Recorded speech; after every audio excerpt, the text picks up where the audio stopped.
They say, see Naples and die. A night in Bridgewater could also fit the bill, a sleepy town of just over 40,000 in Somerset on the edge of the Somerset Levels near the better-known Taunton. However, a grisly scene occurred on the night of the 28th of July 1928, involving the murder of a mother and daughter by a loving father. Over to you, James. This episode centres on events that occurred in Alcombe, a suburb of the town of Minehead in the west of England county of Somerset. It's July 1928, around mid-morning, when a butcher's assistant visits the home of the Banks family on his bike with a meat delivery in Collins Road. Knocking on the door, there was no response, and on knocking slightly louder a second time, he heard a faint tapping on the window from someone in the house, trying to attract his attention.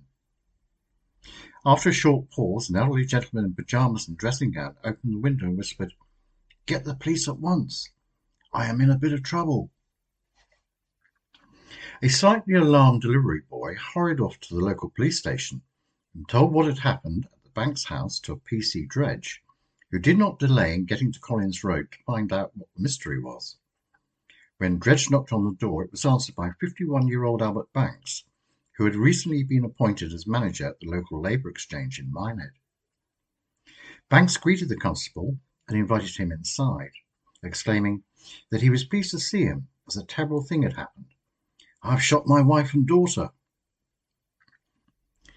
The policeman, probably taken a little aback by the statement he had heard, followed Banks upstairs. The sight he found was truly shocking, as he found two women lying in separate bedrooms, one who was shot in the back of the head and the other shot in the head and chest. They were both clearly dead, but Dredge called for a doctor to attend. The doctor arrived in due time from Minehead and finally confirmed that both women were deceased. He then turned his attention to Mr. Banks, who was sitting calmly in the living room with his eyes closed. Banks opened his eyes when the doctor approached and said, "Is this all a bad dream?" The doctor told Banks not to worry, and Banks said no more until he arrived at Minehead police station and was charged with 2 counts of murder. At his interview with the police, the accused professed to know little of the events that had occurred back at his house, as he could not clearly remember. All that came to his mind was that he had woken up on the sofa at some time during the morning, which came as a surprise, as he recollected that he had gone to bed the previous night. Expecting to find his wife and daughter around the house that morning, and not hearing any movement, he went to look for them, finding some cushions scattered on the floor, as well as his revolver, which triggered the memory of him shooting both his wife and daughter the previous night. Too scared to go upstairs and confirm his thoughts, he waited for the meat delivery to arrive and was able to attract attention. While waiting for the police to arrive, 2 workmen turned up as they had an appointment to lay some new lino. On opening the front door, Banks asked them to go away, telling them that he was in trouble and was awaiting the anticipated arrival of the police. He then returned to the living room and waited patiently for the police to arrive.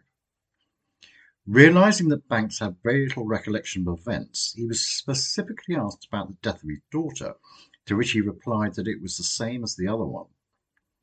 Banks was remanded in custody at Exeter Prison, turning down the services of a solicitor as he was guilty and wished to be hanged for his crimes. The post-mortem on Mrs. Edith Banks showed that she had been shot once in the head and the 20-year-old daughter Marion twice, once in the head and once in the chest. Both had been in their beds at the time. Since there was no signs of a struggle, it was assumed that both were asleep. A revolver with 3 spent cartridges and 2 live ones was recovered at the scene of the crime. After appearing before magistrates, Banks was committed for trial at the Autumn Assizes in October 1928 in the city of Wells, which was the nearest Crown Court to Minehead, where it quickly became apparent that his defence counsel was concentrating on proving insanity concerning his client. Banks was a former soldier and served as a quartermaster sergeant in India. After 20 years in the Royal Artillery, having been discharged, He took a job as a civilian clerk at the Somerset County Police Headquarters in Taunton, where he worked for 4 years before taking a position as the district manager at the Labour Exchange in Minehead, where he had been for only 2 weeks before the murders were committed. He was considered a friendly man of good character, intelligent and hard-working. However, in previous years he had suffered at least 2 periods of mental illness and had received treatment in hospital, but had resumed normal life upon discharge from care. By all accounts, Banks was a loving husband and father, and the family had moved to Alcombe a few weeks before the murders. They named the house Almardith, which is a combination of the names Albert, Marion, and Edith. Evidence emerged that prior to July the 28th, the day of the murders, that Banks had developed some sort of nervous condition. Shortly before taking up his new job, Banks had obtained a gun license and purchased a revolver, the pretext being that he would be handling large sums of money at the Labour Exchange. A couple of days after he took up his new position, he had a visit from Fred Hillman on the 17th of June, who was the deputy manager from the Taunton Labour Exchange. Hillman testified in court that he found Banks was experiencing some difficulties, which he put down to his colleague starting a new job in an unfamiliar place, but did note that he found Banks to be unduly nervous and ill at ease during the visit.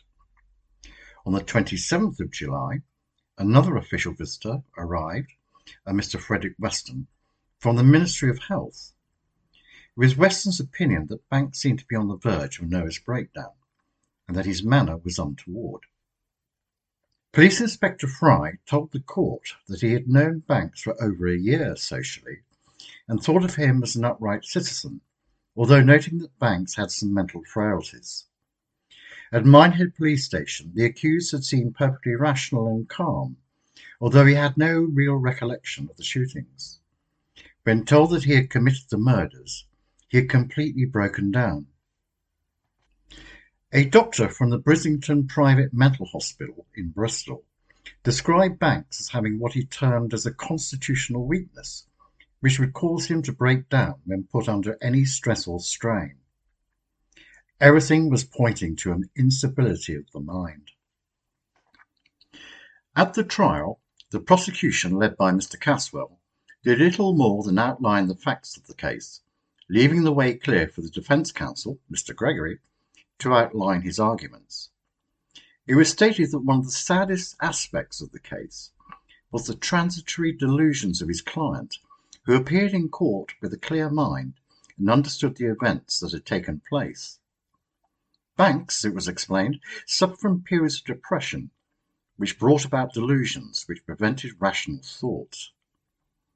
These delusions centred on those nearest and dearest to him.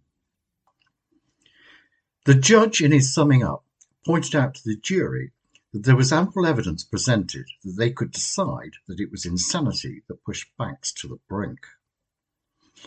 At this point, Banks stood up and demanded that he speak to the judge. He was instructed to be silent, but insisted that it was essential that for his own peace of mind, that his counsel read a pre-prepared statement.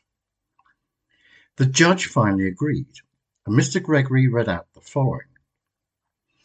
Banks was now saying that on thinking about the statement he had originally given to the police in Minehead, he felt utterly ashamed of himself. He claimed that the statement was false and that he had deliberately killed his wife and daughter.